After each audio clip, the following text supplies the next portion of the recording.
Olá, cursistas! Sejam muito bem-vindos.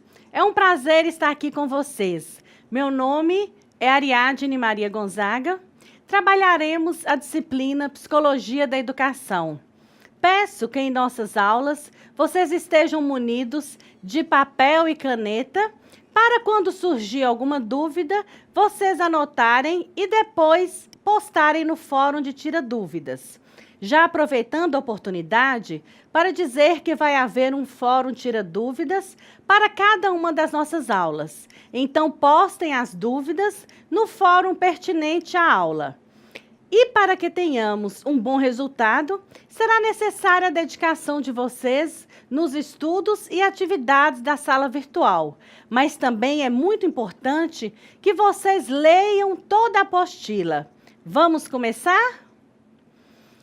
Pessoal, na aula passada, eu falei de uma fragmentação das unidades que estão no caderno didático para atender a demanda do AVA, que são 4 semanas. Então, eu não sei se ficou bem claro para vocês, eu gostaria de explicar de uma forma que ficasse mais clara para vocês. Então, vamos lá. Na primeira semana, nós vimos a unidade 1, 2 e 3. Na segunda semana, lá no AVA, está a unidade 4, 5 e 6.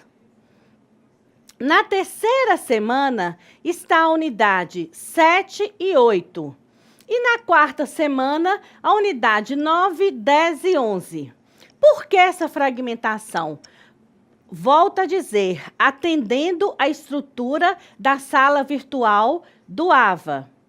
Então, vocês fiquem atentos, porque as semanas que nós iremos trabalhar são referentes, está lá no AVA, vocês vão ver, a tais unidades. Os fóruns serão pertinentes a essas unidades e o chat também semanal dessas unidades, certo? Só para não ficar confuso o que foi falado na aula passada. Então, vamos lá. Falando sobre Piaget, você deve estar aí se perguntando por que Piaget, formado em biologia, se enveredou pelos caminhos da psicologia. Quem vai nos dar essa resposta é David Henrique, autoridade reconhecida no assunto.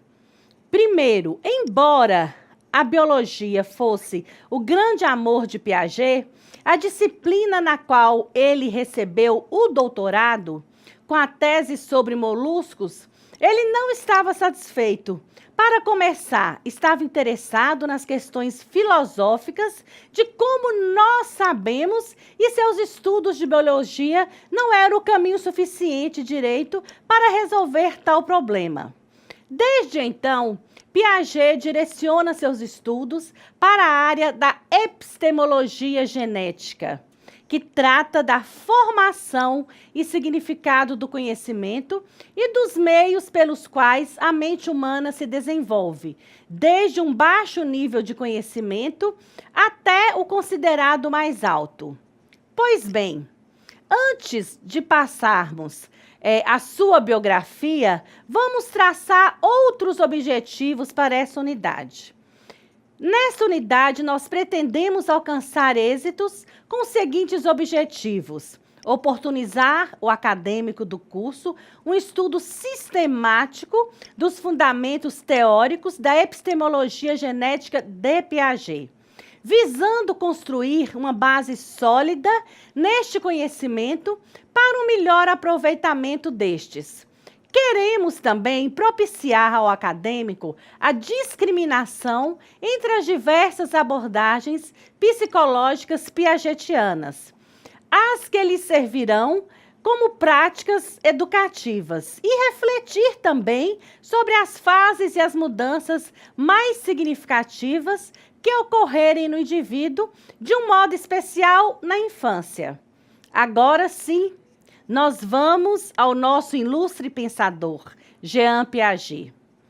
Ele nasceu em Neuchâtel, na Suíça, em 9 de agosto de 1896.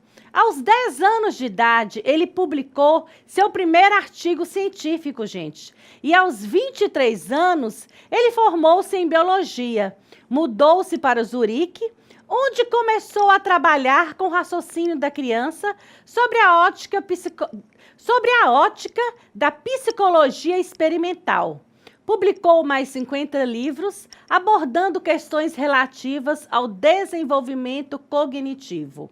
Agora que já conhecemos um pouco sobre o teórico Piaget e algumas coisas sobre os seus interesses, vamos nos apropriar melhor dos conceitos desenvolvidos por esse autor.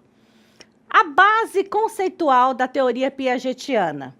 Para dar uma resposta à sua questão central sobre como o ser humano produz conhecimento, Piaget, de acordo com Kuhl, ele indica que o desenvolvimento cognitivo humano se apoia em 3 princípios, a saber.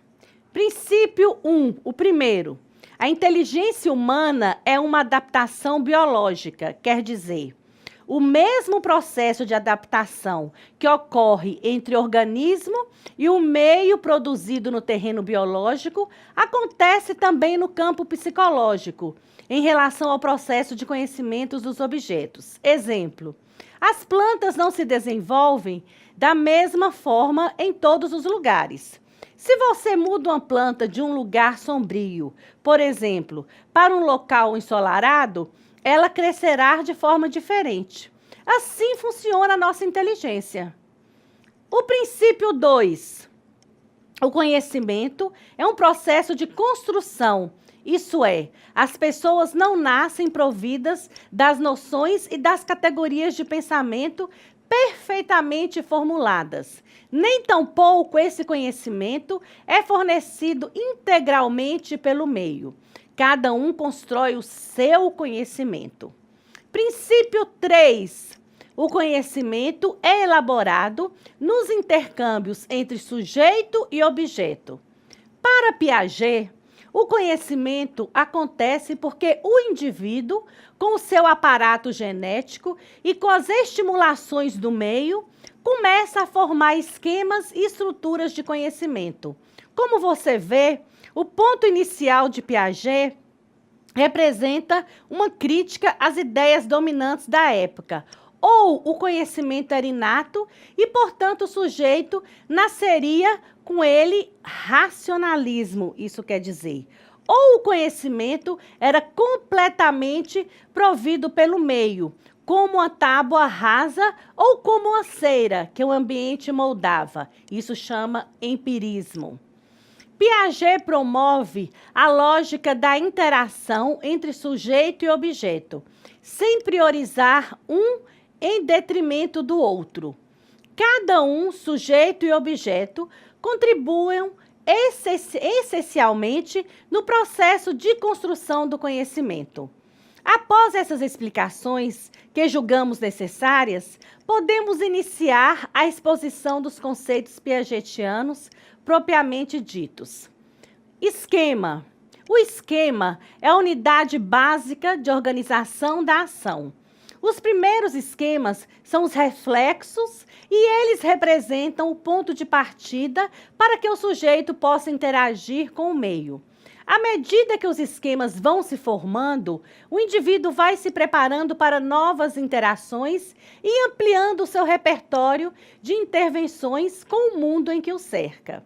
Esses esquemas vão formando estruturas que obedecem a certas regras ou leis. Segundo Kuhl, abordando a teoria da psicogenética, diz que as estruturas sucessivas que se vão construindo representam formas de relação e de compreensão da realidade, cada vez mais potentes e estados superiores de equilíbrio no intercâmbio com o mundo.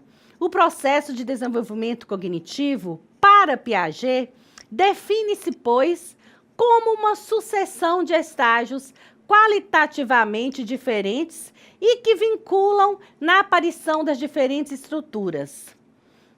Kuhl também é uma referência de Kuhl.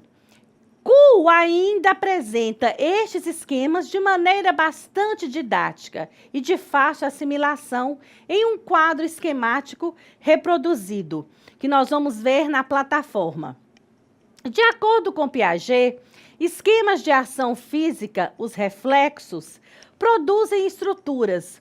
Um esquema por si só não tem um componente lógico, mas os esquemas podem ser coordenados com um ou com o outro, sugerindo assim a coordenação geral das ações. A adaptação. A adaptação é a essência do funcionamento intelectual, assim como a essência do funcionamento biológico. A adaptação ocorre através da organização, que por sua vez está implícita em nossas heranças biológicas. Todas as espécies possuem essas duas tendências básicas, organização e adaptação. A adaptação tem a natureza dual, pois consiste em dois processos que atendem continuamente em todos os organismos vivos, que são a assimilação e a acomodação. Para facilitar o entendimento destes mecanismos, vamos apresentá-los a seguir em um quadro esquemático também. Nós veremos na plataforma, onde nós teremos um chat para discutir esse quadro esquemático. Esse quadro, ele foi apresentado no Guia de Estudos do módulo 5, volume 2 da coleção Veredas, que vocês não tiveram oportunidade de visualizar, mas que eu trago para vocês na plataforma para que fique mais claro. Não tem como a gente falar dessa assimilação se não bebermos essa água nesse quadro que nós veremos. Vamos pensar um pouco mais sobre isso. No processo de assimilação, o sujeito age sobre os objetos com as estruturas que ele já possui e que já foram construídas. Pois bem, mas como o conhecimento é dinâmico? Logo após a assimilação de um determinado objeto ou situação, surge um novo objeto ou uma nova situação. O que o organismo faz? As estruturas que ele possui são insuficientes para que o novo objeto seja dominado e que ele terá que acomodar esse novo objeto à nova situação surgida.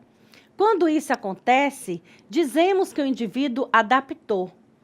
A acomodação, então, é o momento da ação do objeto sobre o sujeito, que terá de modificar seus esquemas já construídos para resolver as novas solicitações e demandas do meio. Resumindo, para melhor entendermos, podemos afirmar que na assimilação, o sujeito utiliza as estruturas que possui para agir sobre os objetos. E na acomodação, o sujeito precisa elaborar novas estruturas para dar conta de uma situação nova. Equilibração. A função da equilibração é produzir uma coordenação entre a assimilação e a acomodação. Para Piaget, o desenvolvimento é uma equilibração progressiva a partir de um estado inferior até um estado mais elevado de equilíbrio. O que impulsiona a mente para atingir níveis cada vez mais elevados de conhecimento é a busca desse equilíbrio. De todos os fatores apontados, esse é o que Piaget destaca como fundamental para a explicação do processo de estruturação da inteligência. A equilibração se refere às trocas com o mundo não como a simples busca de equilíbrio, mas uma busca do melhor equilíbrio em uma busca de equilibrações majorantes. Fatores que promovem o desenvolvimento. Piaget, segundo Coutinho e Moreira, propõe 4 fatores responsáveis pelo desenvolvimento humano. A maturidade orgânica, que é uma condição imprescindível ao desenvolvimento cognitivo.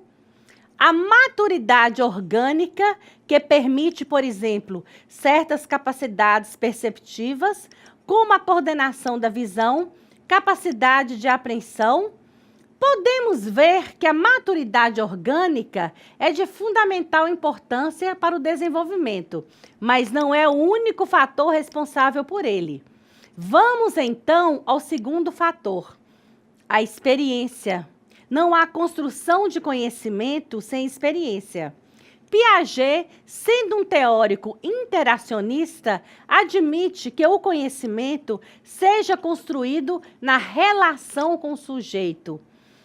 Nesta relação que este sujeito estabelece com o objeto. Ao interagir com o objeto, a pessoa adquire experiência. Segundo Piaget, vindo da literatura de Coutinho e Moreira. Essas duas experiências que nós vamos falar agora, a experiência física, que é quando o sujeito retira do objeto características que estão postas no próprio objeto, como cor, forma, peso e demais. E a outra, experiência lógica matemática. Piaget afirma que, na experiência lógico-matemática, o sujeito retira conhecimento não apenas das propriedades do objeto, mas também da ação que estabelece com esse objeto. Para ficar mais claro, podemos exemplificar da seguinte maneira. Uma criança está brincando com um carrinho e percebe a sua cor, seu formato, a quantidade de rodas, peso e demais. Informações estas que ela retira do próprio carrinho. Essa é uma experiência física. Logo após, essa criança brinca com 3 ou mais carrinhos, alguns bonequinhos, e na brincadeira enfileira e agrupa-os de determinada forma. Muda essa forma de agrupamento, dentre outras situações. Neste momento, a criança adquire o conhecimento que ultrapassa os próprios objetos, ou seja, através das ações de agrupar, de enfileirar, ela está também construindo ideias de agrupamento, de seriação, de classificação. Além dessas experiências com os objetos, a pessoa precisa de mais. Vamos ao terceiro fator. Experiência com as pessoas. A troca de experiências com outras pessoas é de se apropriar das experiências históricos culturais. Nós já falamos anteriormente sobre isso, mas agora eu quero que vocês prestem atenção nessa nossa fala. Só o ser humano é capaz disso. O mundo está aí, as pessoas estão aí. Todos os pontos a nos oferecer conhecimentos novos. E nós? Estamos equipados para receber esses conhecimentos? Nem todos aprendemos da mesma forma e nos mesmos momentos de nossa vida. O sujeito se apropria das experiências sociais de acordo com as suas estruturas cognitivas presentes, processo de assimilação e acomodação. Kuhl escreve uma fala de Piaget que eu gosto muito. Segundo Piaget, a possibilidade de cooperação intelectual com outras pessoas não deixa de ser uma capacidade cujo desenvolvimento depende das possibilidades de coordenação dos esquemas alcançados previamente. Portanto, tende a ser valorizado como uma pessoa, consequência do processo de desenvolvimento cognitivo. De acordo com Piaget, vindo de Kuhl, pode-se interferir na qualidade das nossas experiências sociais, os nossos relacionamentos. Está, de certa forma, entrelaçada às nossas estruturas cognitivas. Sendo assim, quanto maior o nosso conhecimento, melhores as nossas relações sociais. Equilibração. A função da equilibração é produzir uma coordenação entre a assimilação e a acomodação. Para Piaget, o desenvolvimento é uma equilibração progressiva a partir de um estado inferior até um estado mais elevado de equilíbrio. A equilibração não seria, segundo Piaget, apenas mais um fator. Ela garante um equilíbrio dos intercâmbios entre sujeito e o seu meio, em busca de um equilíbrio sempre melhor, ou como dizem Coutinho e Moreira, em busca de equilibrações majorantes. Como se pode ver, os fatores não acontecem de forma isolada. São como cadeias, elos, que vão se entrelaçando para dar ao sujeito condições para conhecer e então desenvolver-se. Mas, mesmo estando tudo em ordem, com o sujeito de posse de suas estruturas organizadas, algo pode interferir e quebrar esse equilíbrio. Piaget, em seus estudos, ele chama a atenção sobre isso, sobre a questão dos motivos ou necessidades para este autor. Uma necessidade é sempre a manifestação de um desequilíbrio. Vejamos o que o próprio Piaget diz sobre a necessidade. Ela existe quando qualquer coisa fora de nós ou em nós, no nosso organismo físico e mental, se modificou, tratando-se então de um reajustamento da conduta em função dessa mudança. Bem, vamos tentar entender o que Piaget está dizendo. Imagine que você está em seu perfeito equilíbrio cognitivo em relação a uma determinada situação.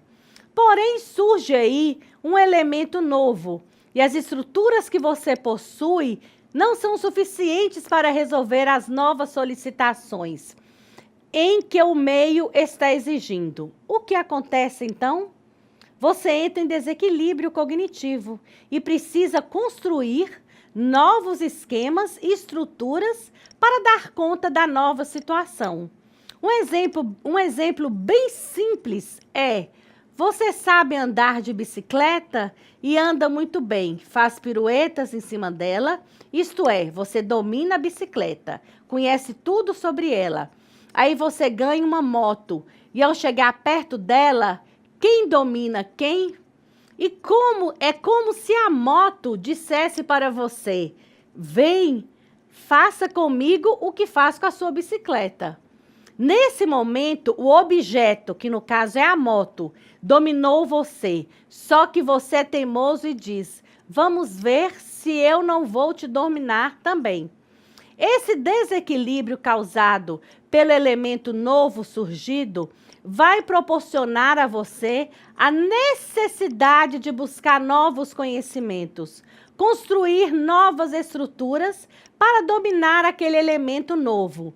E logo você estará andando de moto tão bem quanto de bicicleta, até surgir uma nova solicitação do meio, e assim por diante.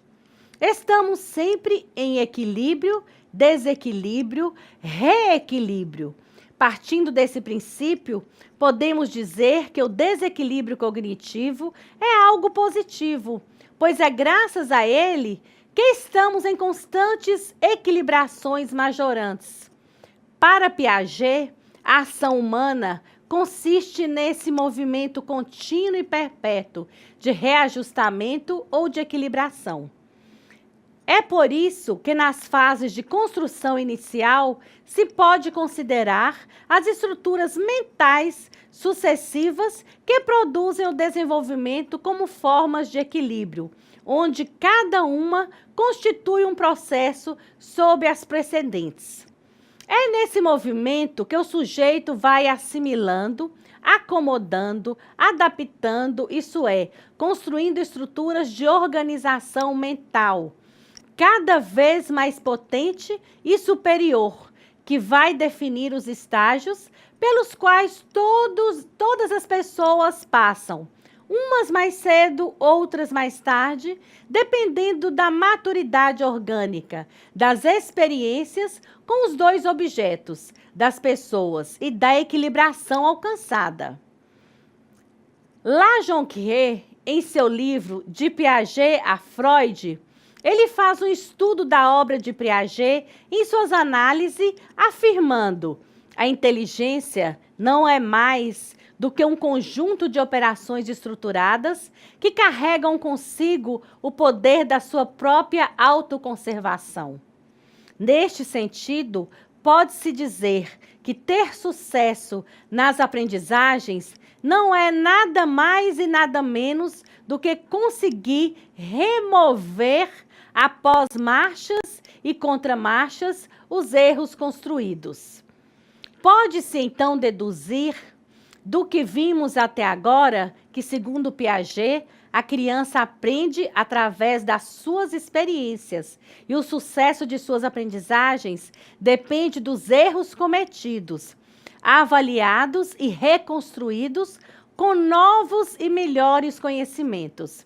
Piaget aborda ainda a questão da afetividade no desenvolvimento da inteligência. Ele cita várias passagens da sua obra que fala desse tema. A afetividade é fundamental como motor da ação. Se não nos interessamos por alguma coisa, nada fazemos, certamente, mas isso não é apenas um motor e não a fonte das estruturas do conhecimento. Meu problema está no conhecimento. Eu não tenho razões para me ocupar com problemas afetivos, mas não é por discordar, é por distinção, diferenciação de interesses. Não é o meu domínio.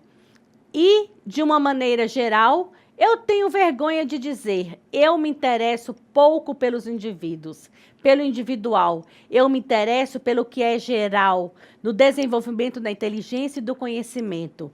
Enquanto que a psicanálise é, por sua essência, uma análise das situações individuais, dos problemas individuais. A conduta supõe dois aspectos essenciais e estritamente interdependentes, um afetivo, outro cognitivo. Diremos, pois, simplesmente, que cada conduta supõe um aspecto energético ou afetivo e um aspecto estrutural ou cognitivo. Nessa fala de Piaget, citada por Lajonquière, fica claro que para esse autor construtivista, que é o Piaget, ele é altamente construtivista, a afetividade tem a sua importância na construção do conhecimento. Não é um tema que ele tenha desenvolvido de forma mais profunda, até mesmo por acreditar que existem outras áreas, a psicanálise, por exemplo, cujo desenvolvimento se dedica ao estudo com maior propriedade. É importante para nós, como educadores, a compreensão de que a pessoa aprendiz se constrói como um todo. Aspectos afetivos e aspectos cognitivos fazem parte de qualquer aprendizado ou construção de conhecimento. Os estágios na teoria piagetiana. Para começar a falar destes estágios do desenvolvimento cognitivo, nada melhor que recorrer ao nosso querido Piaget.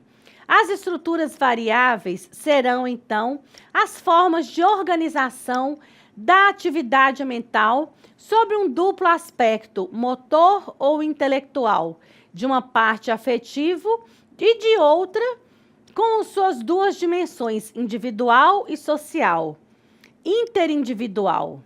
Distinguiremos para maior clareza, pois são 6 estágios ou períodos de desenvolvimento que marcam o aparecimento dessas estruturas sucessivamente construídas por Piaget. Segundo Piaget, citado por Bock, os estágios são caracterizados por aquilo que a pessoa tem de melhor naquele momento. Todos os indivíduos passam por todas as fases. Porém, a idade é apenas uma referência, pois o desenvolvimento vai depender das características biológicas dos sujeitos e dos fatores educacionais e sociais. Segundo Bock, Piaget afirma ainda que cada estágio é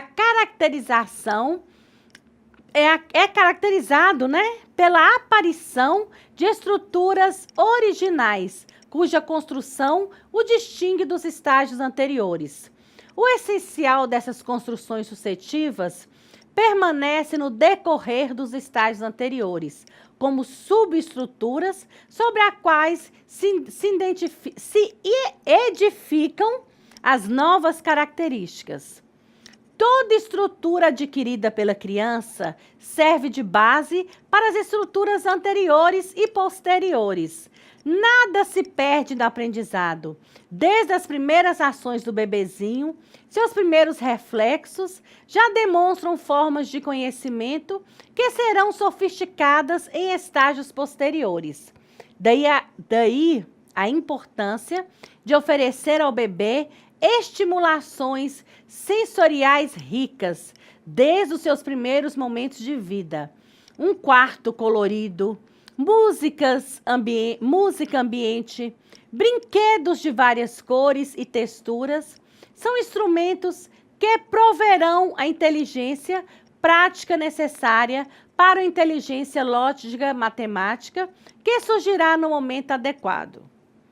Estágio sensório-motor, muita atenção. É o primeiro estágio identificado por Piaget. Vai do nascimento até por volta dos 2 anos de idade. A partir dos reflexos, que são os primeiros esquemas de assimilação, a criança vai aprendendo o mundo, fazendo a sua leitura de mundo, que é a primeira leitura que nós fazemos. E nessa ação, ela vai construindo uma inteligência prática, que é a principal característica do período sensório-motor. Através da ação de pegar, colocar na boca, olhar, cheirar, apalpar, mover, engatear, é que a criança vai se desenvolvendo e construindo esquemas cada vez mais superiores. O bebê não faz uma separação entre si e o mundo que o cerca. Segundo Coutinho e Moreira, a consciência de si e dos objetos começa a ser estruturada a partir das experiências sensório-motrizes. As crianças vão construindo gradativamente as noções de objeto, de espaço, de tempo, de causalidades. Segundo Coutinho e Moreira, fechamos. Piaget, bebendo lá atrás em Coutinho, ele divide esses estágios em 6 subestágios. São eles: exercício dos reflexos no primeiro mês, formação dos primeiros hábitos ou adaptações adquiridas, presença de reações circulares primárias, 1º ao 4º mês. Formação das reações circulares secundárias, do 4º ao 8º e 9º mês. Coordenação dos esquemas secundários e aplicações a situações novas, 8º, 9º, 11º e 12º mês. Reação circular e esquemas terciários, combinação experimental dos esquemas já adquiridos e descobertas de novos meios. 11º, 12º e 18º mês. Combinação mental dos esquemas, intervenção e representação.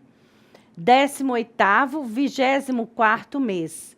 Em cada um desses subestágios, a criança vai apresentando capacidades sempre superiores e crescentes em relação ao subestágio anterior. Então, é uma questão gradativa.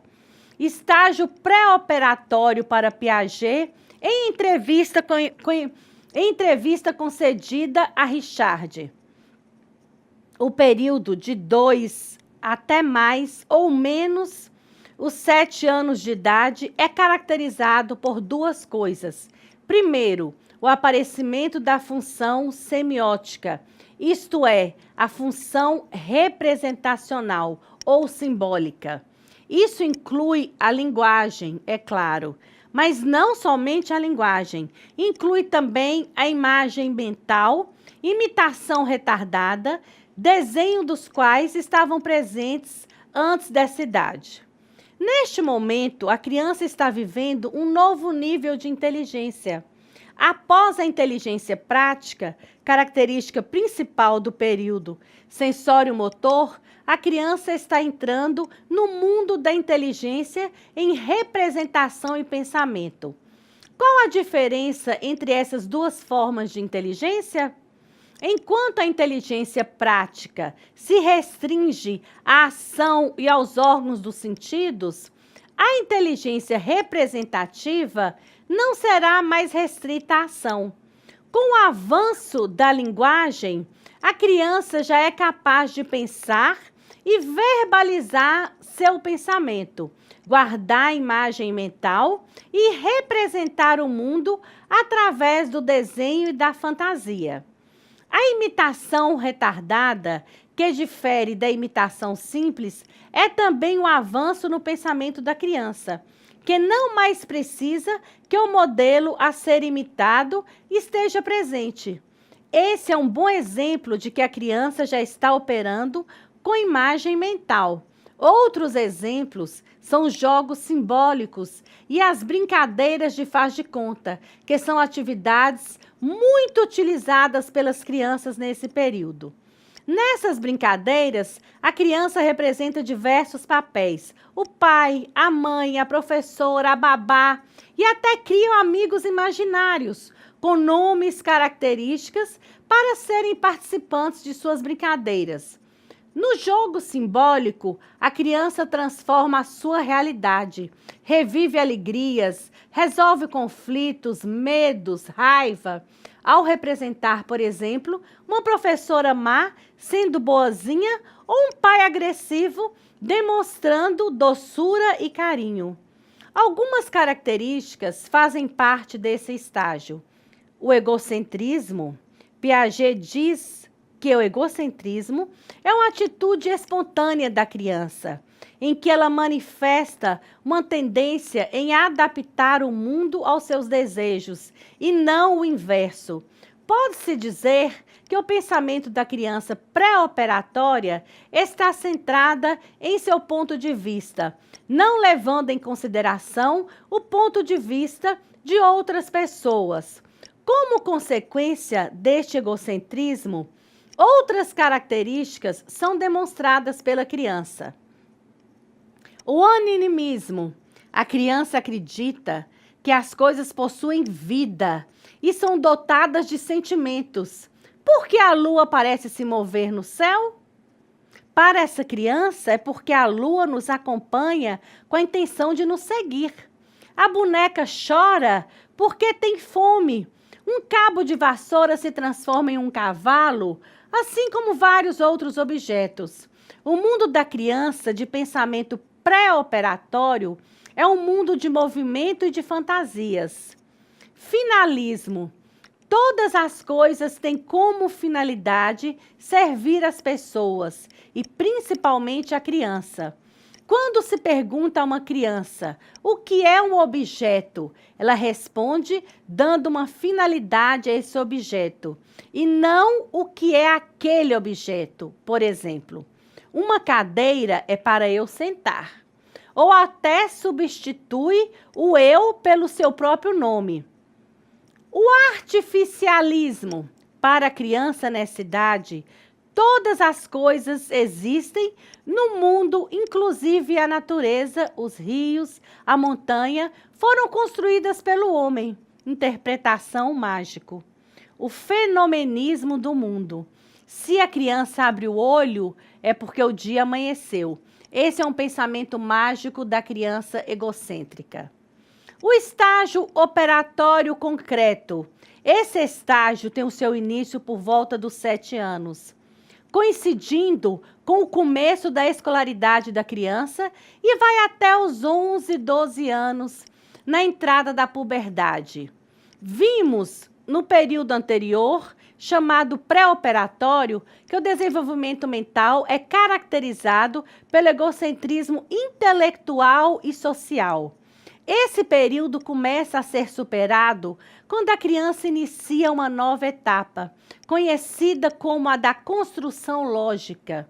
Se antes o pensamento estava centrado no seu próprio ponto de vista, agora ela já é capaz de estabelecer relações, levando em conta pontos de vista diferentes. Piaget faz as seguintes considerações a respeito desse período.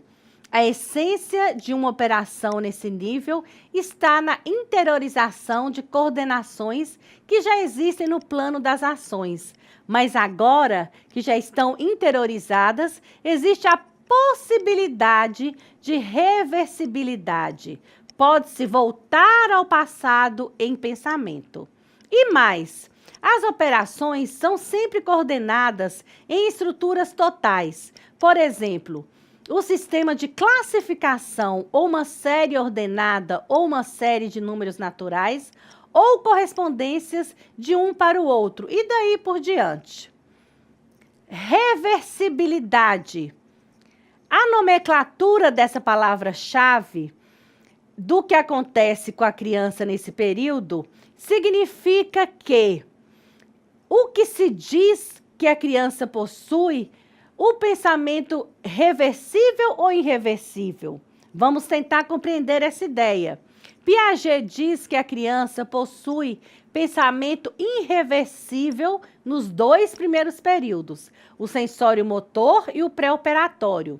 Ou seja, ela não é capaz de focar o pensamento em outro ponto de vista que não seja o seu próprio.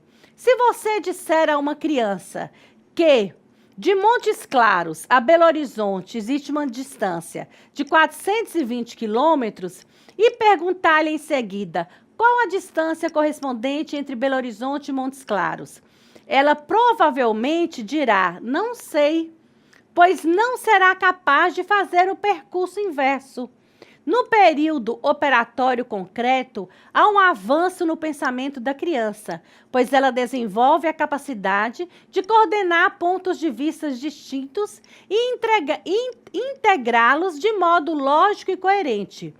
No exemplo da distância entre Belo Horizonte e Montes Claros, ela provavelmente conseguirá responder sem muita dificuldade, pois pensará que se de Montes Claros a Belo Horizonte a distância é de 420 quilômetros, a distância entre Belo Horizonte e Montes Claros será exatamente a mesma.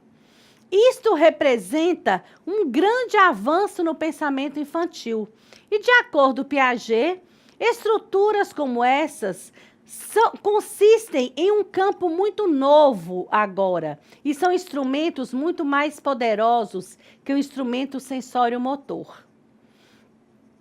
Bock, ele nos diz ainda que em relação à superfície de pensamento, a criança é capaz de estabelecer relações de causa e efeito e de meio e fim, sequenciar ideias ou eventos, utilizar 2 pontos de vista ao mesmo tempo, de forma, conceitos de números.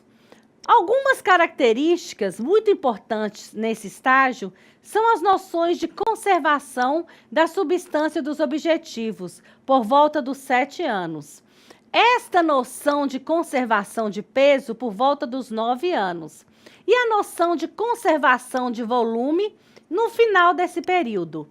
Neste período, a criança começa a dominar noções de classificação e seriação. Porém, Piaget afirma que na construção das estruturas sensório-motoras, a criança já tem uma percepção dessas noções. Em sua obra, intitulada Gênese das Estruturas Lógicos Elementares, Piaget estabelece uma discussão a respeito da origem da formação dessas estruturas lógicas da criança. Essa afirmação de Piaget são muito interessantes, pois se confirma a noção de equilibração majorante, isso é, as estruturas vão se somando e formando estruturas cada vez mais potentes. Nenhuma estrutura surge de repente. Há uma preparação do próprio organismo para receber ou desenvolver as estruturas que vão se formando e construindo conhecimento. Ao estudar autores como Piaget, que se debruçam sobre a questão do conhecimento, é que percebemos como, de uma forma geral, tendemos a pensar que as estruturas ou conhecimento vai surgindo de maneira natural, dada por Piaget, faz até uma crítica, né? A essa questão ingênua de alguns psicólogos. O estágio das operações formais. Neste momento da vida, a criança está entrando na puberdade, período que antecede a adolescência e que é marcado por grandes transformações físicas e biológicas, além de todas as conquistas no campo da cognição. No período operatório concreto que antecede este período, as crianças já haviam construído capacidades para operar com classificação, seriação, número e multiplicação lógica. O que é diferente agora? Vejamos, até então, a criança trabalhava com todos esses conceitos, porém, ainda se encontrava presa a uma realidade concreta ou pelo menos a lembrança dessa realidade. Agora é diferente. A criança, ela realiza tudo isso em um nível hipotético dedutivo. Isto é, ela se liberta do concreto, constrói e realiza no plano das ideias, sem necessitar de manipulação ou referências concretas como no período anterior. O pensamento evoluiu tanto que a criança já é capaz de lidar com conceitos como liberdade, justiça, solidariedade e demais. Em relação aos aspectos afetivos e evolutivos, os jovens adolescentes enfrentam conflitos sociais, econômicos, familiares e individuais. Querem reformular o mundo, criam ideias e teorias de como o mundo deveria ser e passam por períodos de aparente rebeldia em relação à sociedade e à família. Questionam valores sociais e familiares, contestam os adultos e se acham injustiçados. O grupo de amigos é uma referência para o adolescente, tanto em termos de valores, de vocabulário e até mesmo no modo de vestir. É uma fase em que podem ocorrer dificuldades no relacionamento com os pais. Mas, com proximidade da idade adulta, a estabilidade vai acontecendo e o jovem rebelde revolucionário, que queria mudar o mundo, acaba se ajustando à sociedade em que vive. Considerações sobre a psicogenética para Piaget. O desenvolvimento mental ou cognitivo acontece de maneira progressiva, partindo do esquema sensório-motor até atingir as estruturas formais em que o sujeito é capaz de sobrepor o rádio sobre o pensamento. Existe um jeito mais afetuoso de motivar alguém? Dessa forma, a mãe conseguiria que os filhos aprendessem e se alimentassem, mesmo quando a comida não era tão apetitosa. Parece tudo muito simples, não é? Você deve estar pensando assim: se a afetividade regula a energia, então basta sermos afetivos para darmos e receber carinhos e amor para as pessoas que nos cercam, especialmente para nossos alunos, que tudo vai dar certo. Não, não é bem isso que Piaget quis dizer. Maravilhoso, não acha? Somos, assim, seres biológicos, sociais e psíquicos. Somos movidos por um corpo que, por sua vez, retira as suas energias dos nossos sentimentos e constrói os seus conhecimentos e valores, sua inteligência a partir de todos esses fatores em interação com o seu ambiente social. Somos seres únicos, multideterminados e em constante mutação. Bem, pessoal, agora eu gostaria que vocês, no questionamento que nós temos para hoje, para que você entregue para o seu tutor presencial, é que você aborde os estágios piagetianos, né? que você aborde todos esses estágios e fale um pouco de cada um dele, ou que eleja um também. Você tem a opção de eleger um que você tenha maior propriedade em falar e está falando sobre eles. Nós acabamos, né, de explanar sobre os estágios de Piaget, então você pode ir buscar um desses estágios que você queira estar abordando ou falar sobre todos os estágios. Muito obrigada e uma ótima atividade para vocês. Estou aguardando o retorno.